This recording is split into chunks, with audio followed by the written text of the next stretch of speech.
Demonstrations played a very good political role in favor of the coup plotters. It provided legitimacy. You provided a veneer of decency to what was an illegal activity that had taken place in Zimbabwe. What people simply did was that you legitimated a coup simply because you are looking at only one man. So fine. When there was that popular claim and everything, the British, the Americans say, no, I think this is just an internal matter, they should resolve it. Yes.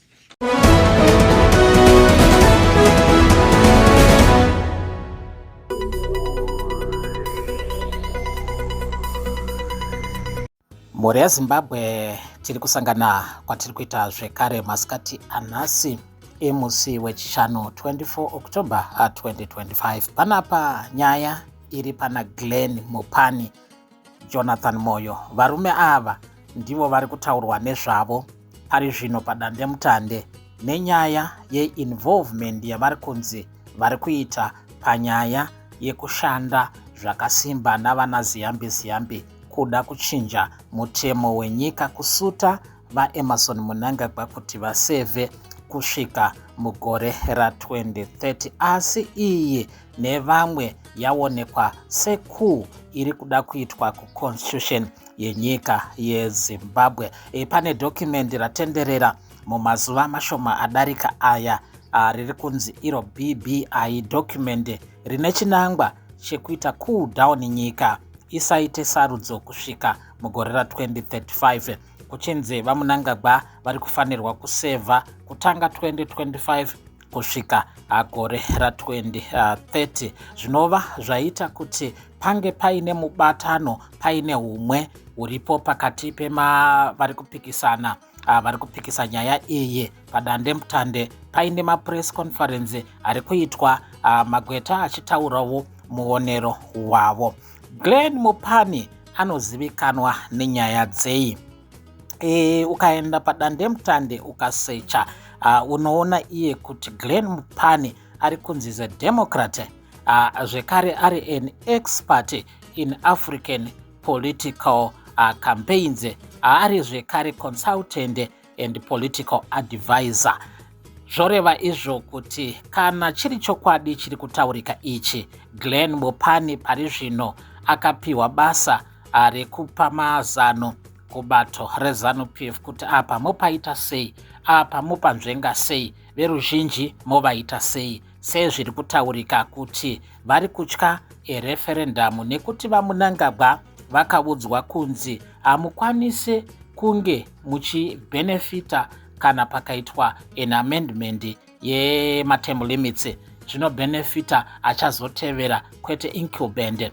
Pamwe chete zviri kunze pari kuda kubviswa clause inolimita current president kuti asabenefite kana paitika amendment yeterm limit. Zvinova izvo zviri kuda izvo kunzvengwa nebato reZANU-PF zvisaenda kuruzhinji, zvisaitwa kuburikidza nereferendum, asi kuti neparamende iyo iri kuonekwa sekuti yakakepchwa.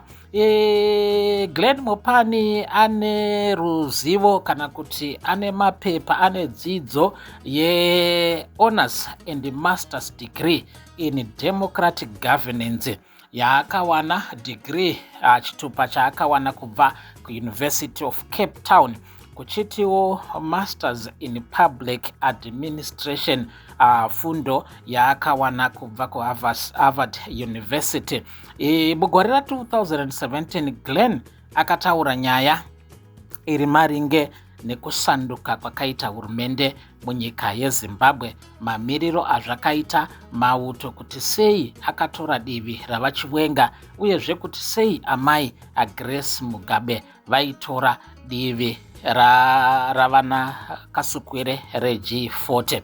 Ndo mashoko pari zvino akataura pagungano rakahostwa neHarvard African Law Association, gungano rinova rakakokerwa naPriyanka Naidu anova secretary weHarvard African Law Association. Regai munzwe zvizere maererano nemurume uyo pari zvino ari kutaurwa nyaya dzakasiyana-siyana maererano nenyaya yekushandidzana kwaari kuita pamwe chete navaJonathan Moyo. Muna 2017 akanga ari papi zvichitevera interview iyi kana kuti discussion yakaitwa nekoriji yeHarvard African Law Association mugore ra2017. Regai munzwe mashoko ake Glen Mupani, uyo pari zvino ava kuonekwa neveruzhinji venyika yeZimbabwe semhandu, semupanduki, sechigananda chava kuda kukanganisa mutemo wenyika yeZimbabwe. Alright guys, so we're very lucky to have Glen with us here today. He's a democracy and governance practitioner. He's worked in various capacities in Africa for the past 15 years. His areas of interest are in representative democracy with a focus on the formation and development of political parties, local government elections, and his work over the years has exposed him to working with both state and non-state actors at various levels, national, regional, and international. He holds an honors and masters in democratic governance from the University of Cape Town, and right now he's a Mason Fellow doing his masters in public administration at the Harvard Kennedy School. So we're very lucky to have you here today, Glen, to speak to us on what's happening in Zimbabwe and what you think is going to happen. Thank you so much. Thank you. Do you want me to stand or I should sit? Whatever you're comfortable with. All right. Thank you so much. I think something historic happened today. I'm a Zimbabwean. In my 15-year career, I've never done a presentation on Zimbabwe. I've done a presentation on all the other countries, and I've never done a presentation on my country. For obvious reasons, I think when you talk about your country, I think your judgment is blurred, you're too close to the situation, so you fail to be dispassionate when you're dealing with some of these issues. So this morning when I woke up, I phoned a friend of mine. I said, you know what? I was asked to talk about Zimbabwe. What should I talk about? They were laughing. I said, but why should it be so difficult? I said, no, I think it's difficult because you want to provide an objective assessment of what is happening in Zimbabwe. So I will try as much as possible to provide you with an objective assessment. But the disclaimer is that being a Zimbabwean, you cannot move away from being emotional. I think in some instances, your judgment is blurred. And I think you will try as much as possible to piece through some of that subjectivity that will come along. Right. So what are we going to, I think this is how I'm going to do it. I want it to be a discussion. And so feel free to chip in while we are talking so that at least we have a fruitful discussion. I don't just want me to share what I think about Zimbabwe, but I also want you to give me feedback. I think there are about 2 or 3 things that I'm going to talk about today. Firstly, I want us to deal with the issue. Was it a coup? Is it a coup or not a coup? I think that is very, very important because I think if we deal with that issue, and then we can be able to deal with other issues that will come in. Secondly, the issue that I want to talk about is what does it mean in relation to the democratization process that Zimbabwe has been trying to work on for the last 20 years. The third issue that I am going to deal with is the role of external partners, Britain, China, and America, and what it means going forward. And lastly, I'm going to talk about the next election. I think it is important. What is a coup? I think this is what we need to go back to the dictionary meaning of what a coup is. And I'm just going to lay it down for you. At 4 a.m. last week, the army walked into Zimbabwe Broadcasting Corporation, and one of the army generals was on TV, and he announced that today we have taken over, the president is okay, he's safe and his family, and we just want to ensure that we correct some of the people who have captured our president, and from now on we will drive events that are going to unfold. Right. In the constitution of Zimbabwe, and I think in many countries that you come from, I think the role of the army it's supposed to be non-partisan.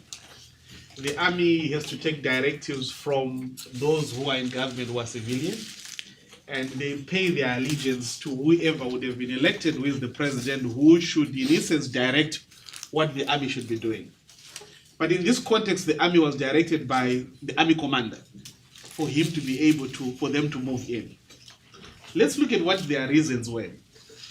The reasons for the army intervening was not because of a national issue or national security that they were dealing with. The army was dealing with an intra-party problem that has happened in ZANU-PF for the last 10, 15 years. ZANU-PF has been confronted with a succession problem. I think we've had one leader for the last 37 years. I always love to say I'm 40 years old. And for the last 37 years, I've known only of one executive president. The other one was ceremonial. And so I had sort of accepted that it's a reality that we have him as our president. So he has been confronted with dealing with succession. So internally, it was now clear and apparent that the man is now old, and either way, nature will take its course. So two factions emerged within the ruling party.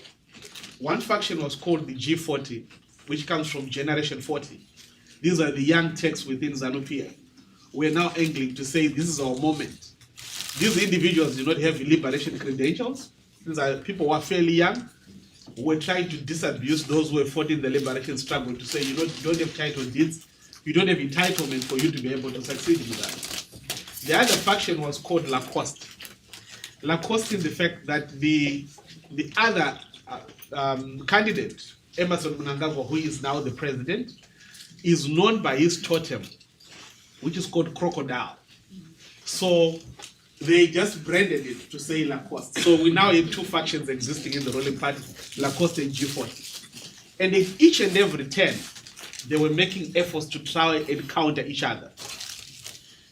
Before the latest coup that took place, the G40 had managed to enlist the support of the head of state because his wife was also aligned to the G40. Why was his wife aligned to G40?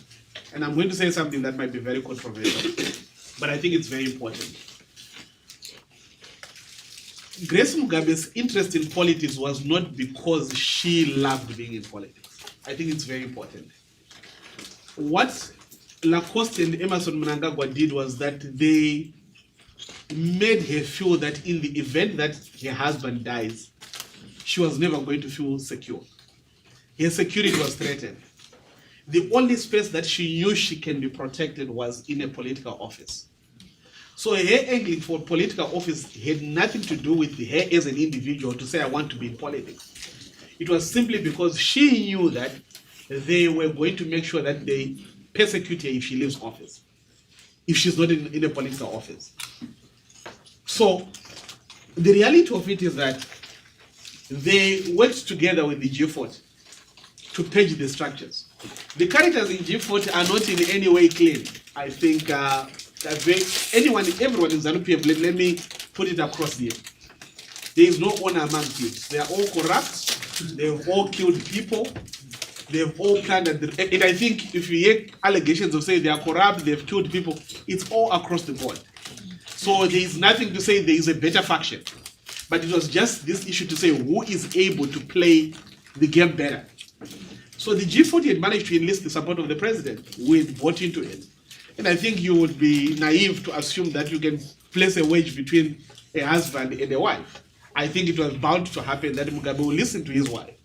And he did that, he listened to his wife, and ultimately he deposed the vice president. When the vice president was deposed, Lacoste always had an agenda, that is Mnangagwa's faction, that once he assumes office, he will protect the interests of the war veterans and the military and the security.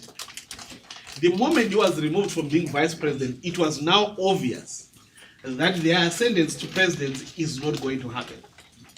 So their intervention, the intervention of the army, was mainly to protect their interests, that they are no longer going to get into office, so they need to protect those interests. So it's very important that we are clear with that. But what happened, unfortunately, is that the removal of Mugabe converged with the popular belief and sentiment that has always existed in Zimbabwe, that Mugabe must go. So if you would ask a Zimbabwean last week to say, is this a coup? even a very smart Zimbabwean, they'll say, no, it's not a coup, Mugabe stayed for too long, this is okay. They would try to sanitize it because, you see, when you've got a common enemy, you all want to deal with the common enemy, and then you move to the other side. But here lies the problem. The problem of what happened last week by us not calling it a coup. SADC and the African Union, they are very clear. They don't accept military intervention or change of power through military intervention. Those who were instrumental in the coup were very clear, were very knowledgeable that they will not be able to get the support of the region. So they deliberately played their political game to get the international world to buy into it. Yes. I know there might be the British and the American. I don't want to excuse you in this because they were equally complicit in the coup. I'll explain why. So what they decided to do was to say, how do we legitimize this coup? The opposition, because they've always wanted Mugabe to go, they gave solidarity messages to say, I think Mugabe should go. The greatest, what do you call it? A blunder that the opposition did was that they gave their concessions without any conditions. So on the Saturday, when there were those big mass demonstrations across the world, and even some here in Boston and whatever, people saying, yeah, no, he should go. Those demonstrations played a very good political role in favor of the coup plotters. It provided legitimacy. You provided a veneer of decency to what was an illegal activity that had taken place in Zimbabwe. What people simply did was that you legitimated a coup simply because you are looking at only one man. So fine. When there was that popular acclaim and everything, the British, the Americans say, no, I think this is just an internal matter, they should resolve it. Yes. Sorry, because actually in this case you're assuming that it started from the military and then the people joined. Yes. But actually, for example, in Egypt, when we had this thing 3 years ago, it was the contrary. It was the people who were in the streets, and then I think at this point the military had to make a decision either to be with the people or to go to civil war, because this was the only way it was going to be. So I wonder how you... This did not start with the people. Because it's very... This did not start with the people. This started with the military. It's an internal party issue that was exploited by other interests. So the people came to legitimate, unlike in Egypt, where the army, I was following, where the army at some point had to make a decision, are we going to shoot or... This one started with the army, because they were dealing with internal factional issues. So the problem of it is that once people did that, everyone now was saying Mugabe must go. I had a number of problems with that. Firstly, Mugabe did not ruin that country in 37 years on his own. Mugabe was assisted in ruining that country with the current president now and the military. Since 2000, 2003, 2008, 2013, the opposition has failed to win any election in Zimbabwe because of a number of reasons. Rigging that has been done, led by the army, butchering and beating up people done by the same army, repressive of all the rights that Zimbabweans have been talking about. So for us to apportion blame on one individual, I think that's wrong. So once you say you want to remove an individual, you have removed a tyrant, but you have not removed the system of tyranny that he has been working with. So in essence, you don't have change. What you simply have is shifting of chains on a Titanic ship. That's basically what happened. So, unfortunately, when some of us were raising these issues, I think some of you might have read my article in the New York Times.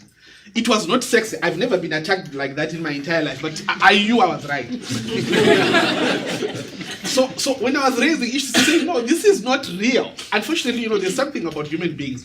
When they're doing things that they are wrong, they don't want to hear. I think there's a moment of euphoria that just say, I remember friends were saying, yes, we know we are right, but just let us enjoy.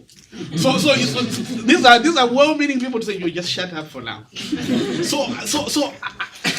But I knew that this is not what we are looking for. So now that we have sanitized the coup, an illegal process has taken place. This guy has been sworn in. Their political party, according to the constitution, once the president leaves, political party can nominate, and then he steps in, and then he becomes president. Before going to this issue of him being sworn in as a president, I think everyone was talking about this. I even spoke about to say, you know what, perhaps he has an opportunity of him coming together and bring a government of national unity, governing together, and then there can be resources coming from the West. But guess what that march did?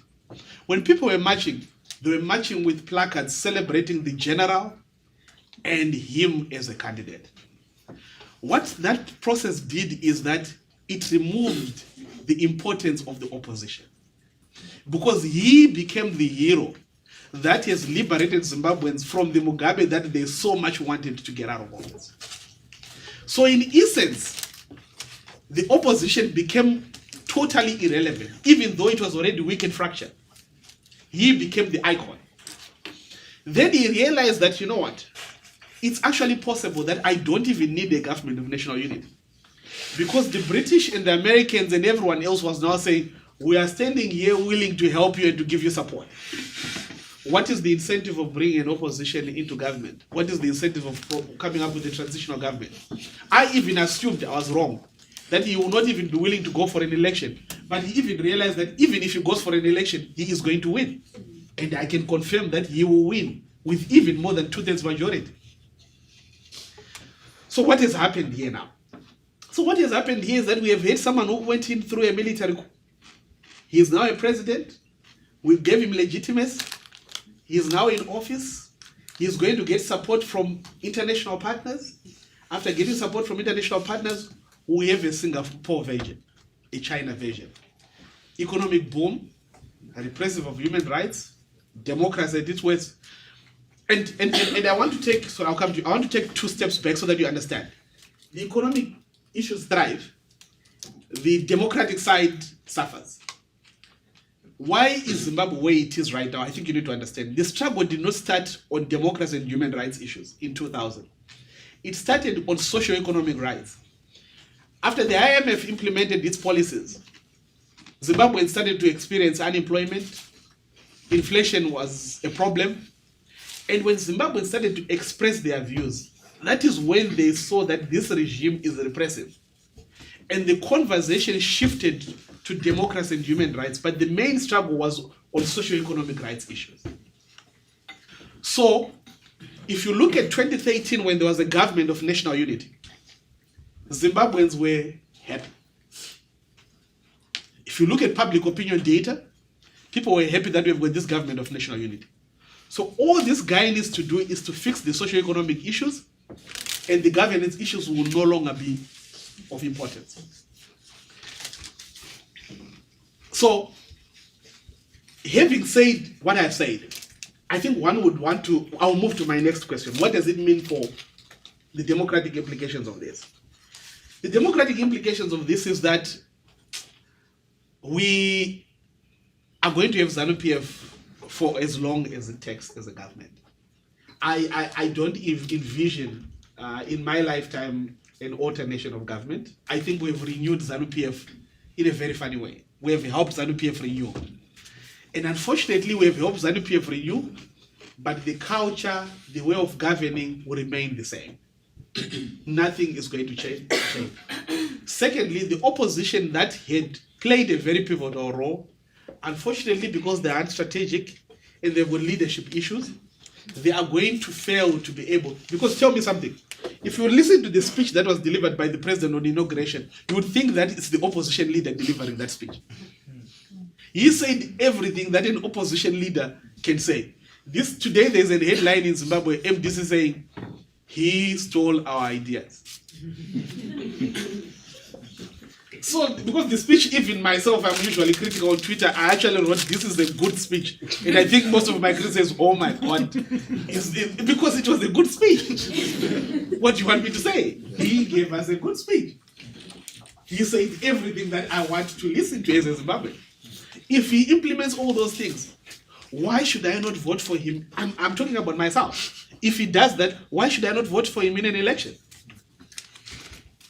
In as much as I might have emotional problems with them, if they deliver, should I not vote for them?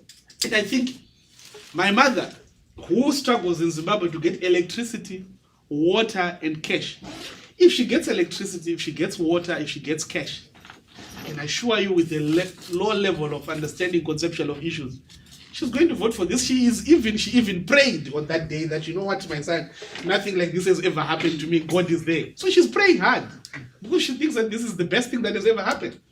So I can't go in and analyze this thing for her to say, no, she doesn't want to listen. She actually thinks that I'm mad anyway. So this is what I'm trying to put to you on the table. The role of external partners. I think it's a tragedy for me to talk about this because I'm surprised with how Britain and America have dealt with this. Mainly, the African governments, I think I can excuse them. They came out and say we are not keen on it. This is something funny. At 4 a.m., the army went into the studio to announce that they have taken over. If you look at the time difference between London and Harare, it's about an hour, isn't it? At 8 a.m. on the streets of London, 2 or 3 of the major papers were already had on their headline, the dictator has been removed. I have a voice note here. And I said, one of these days I'll forward it to, I've got a voice note of a journalist. I was having a debate way before the army had gone in because the people were saying, no, a coup has taken place. And I said, no, I can't see anything. They sent me a voice note of a white journalist who was saying that he spoke to the former general, Colonel Dyke, who was there during the colonial period, the Smith regime. And he was saying that they have succeeded to do this and this government is gone. It's a voice note that he sent. I don't know how far true it is. So for me now connecting at the end of the day, I realized that, what? This was planned way ahead of time. They got concessions and agreements that in the event that we do this, are you going to support us or not? Whatever the reasons, for the British to be able to support this, they know why they did this. But I think on a point of principle, they should have just simply said, you know what? This is a coup. Let's allow this process to go to its logical conclusion. And I'm often asked to say, yeah, if we're not done a coup, how are we going to get rid of Mugabe? I don't think, and this is my mind, I don't think there's any excuse for a coup. The end does not justify the means. The question that I ask each and everyone who asks me that question is to say, we've got elections next year. If the candidate for the military does not win, do you think the military is going to accept? It's a very simple question that I want people to tell me. Do you think the military is going to accept? After doing so much dirty work, and then you vote him out. So the military has already set a precedent. And worse enough, those of you who read about Zimbabwe, there was a judgment that was done on the 24th by the High Court judge who said the military intervention was constitutional. I'm not a lawyer. And I think you lawyers, I don't even think that, how can in any way someone say this was constitutional? But there's a judgment that is currently there that legitimizes a coup. That judgment, in my political lenses, means that we have a precedent set. In the event that that happens next time, I assume that they can do that and they can argue to say, we did it before, what is wrong with us intervening now? And the other problematic issue is that citizens now view intervention by the army as okay. Citizens now think that it's okay for the army to come in. Those pictures that you saw, I have even pictures of my sisters standing with the army, hugging them, saying whatever. No, I look at them in this, my sister tweeted this thing, and it's very funny. People were saying, we're tired of these analysts telling us what is wrong and whatever. Then my sister said, I feel your pain. What about if one of those person is your brother? What do you do with it? And I said to her, you ask the army to do what they've done to Mugabe to do it to me. So my problem is we have created a worse problem through this. And we have assumed that an individual is our problem, rather than looking at it as a much bigger problem. So the involvement of Britain and America, for me, sets a very bad precedent. The economic interest at play, and they will come out in the next couple of months. Mining interest, business interest, very huge. They want to do, they are jostling, they are competing with China. The day that the new president was sworn in, the Africa Prime Minister, the British Minister who is responsible for Africa, jetted into Zimbabwe. On that very day, they had a meeting. I am told by colleagues that Harare is just, everyone is there because everyone wants to get a piece of it. So things are going to normalize, and the economy is going to, we're going to have an economic boom. That I don't have any issues with. The economy is going to improve. I think some of my Zimbabwean colleagues are already planning to go to Zimbabwe. Some have already been promised positions. And this is what is going to happen.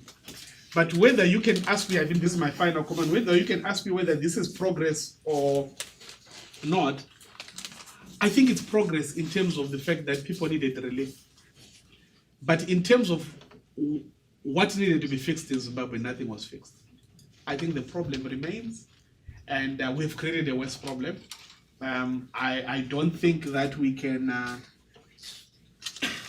hope for better prospects for democracy. As I'm speaking right now, this current government in office, there are stories of them beating up people because there were divisions between the army, the intelligence, and the police. There are many human rights violations that are currently happening at the military bases. So amid this euphoria, people are being beaten up, they're being arrested, because they want to make sure that everyone realigns. So they're doing that. They are arresting the other guys who are in their faction, saying they stole money.